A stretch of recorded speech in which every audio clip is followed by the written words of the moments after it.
Rebirth of immortal emperor की episode 47 के साथ हाजिर हूँ। तो फिर चलिए एक्सप्लेनेशन शुरू करते हैं।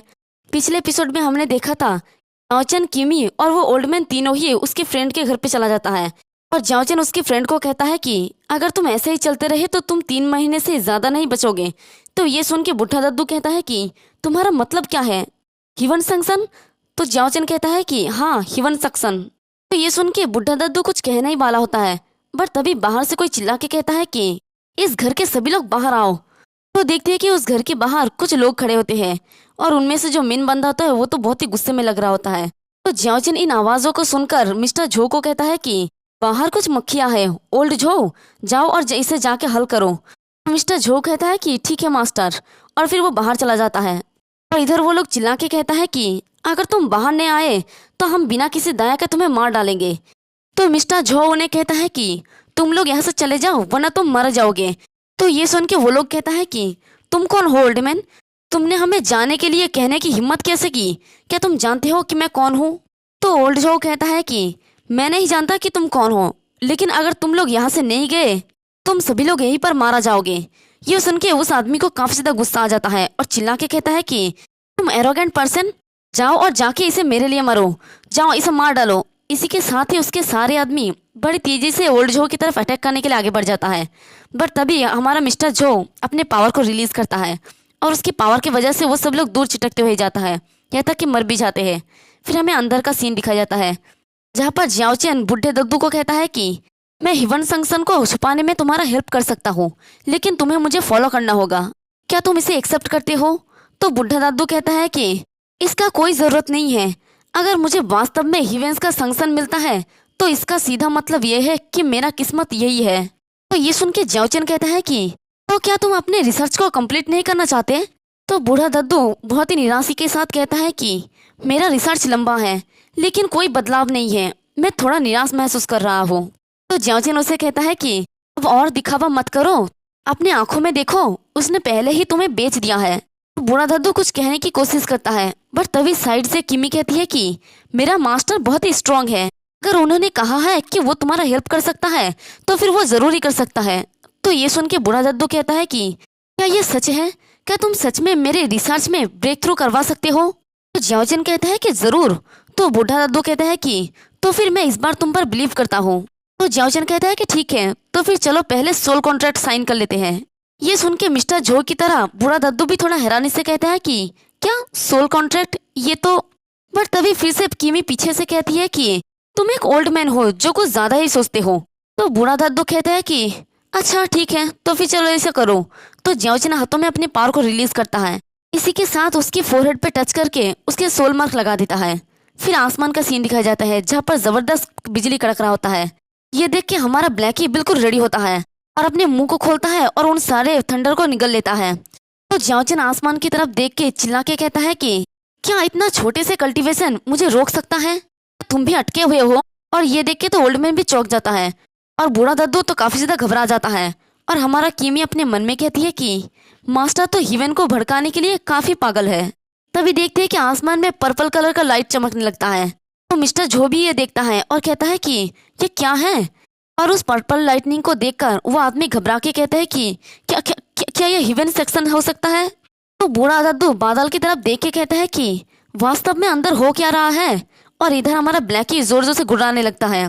तो जाओचन हंसते हुए कहता है कि क्या तुम इसे करने वाले हो या मैं करूं? तभी ब्लैकी जाओचन के सर से नीचे कूद जाता है और अपने बड़े से बीस्ट फॉर्म में आ जाता है। इसी के साथ जोरदार हाउल लगाता है जिससे उसके मुंह में सारे लाइटनिंग भरने लगता है। जाओचन ब्लैकी को सहलाते हुए कहता है कि गुड जॉब, और वह फिर से आसमान की तरफ देख के कहता है कि भूल जाओ इसे, तुम खुद से मुझे रोक नहीं सकते। तो आसमान में सारे बादल क्लियर हो जाता है। ये देख के जाओचन कहता है कि कितना स्मार्ट हो तुम। तभी आसमान से एक रेड कलर का थंडर गिरता है और वो सीधे आके जाओचन के ऊपर गिरता है, इससे वो घर ही पूरा टूट जाता है। ये देख के मिस्टर झो परेशान होते हुए कहते हैं कि मास्टर, और वो आदमी भी ये देख के कहता है कि कितना टेरिफाइंग है, ये थंडर और लाइटनिंग 100 लोगों को मारने के लिए काफी स्ट्रांग है। नहीं, मुझे पहले यहाँ से भागने की जरूरत है। ये कह के वो वहाँ से तेजी से भागने लगता है और इधर मिस्टर झो बड़ी तेजी से उस घर की तरफ आने लगता है।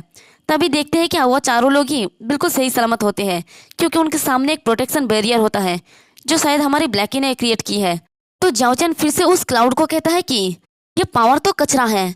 तो देखते हैं कि बादलों के अंदर से दो आंखें नजर आता है और उन आंखों को देखकर जाओचन कहता है कि सिर्फ झिनबू रियलम की स्ट्रेंथ के साथ तो मुझे रोक नहीं सकते, इसलिए अच्छे बनो और इसके बारे में भूल जाओ।